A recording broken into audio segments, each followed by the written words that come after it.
Ливај Далберг е многу сладко бебе. Има 2 години и аутизам.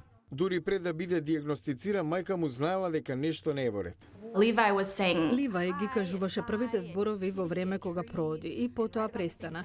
Целата комуникација исчезна околу 16-тиот месец.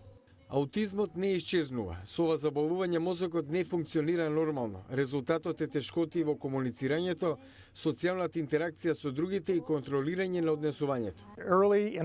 На почетоците од бременоста, во второто или третото тримесечие се развива мозокот на фетусот.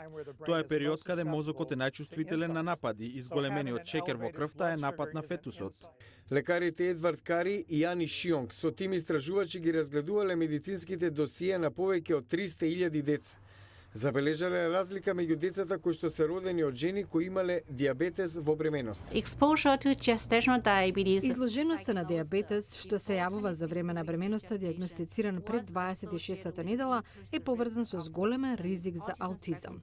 Сепак децата чии мајки имале диабетес по 26-та недела од бременоста и жените кои што имале диабетес пред да останат бремени, немале зголемен ризик да заболат од аутизам.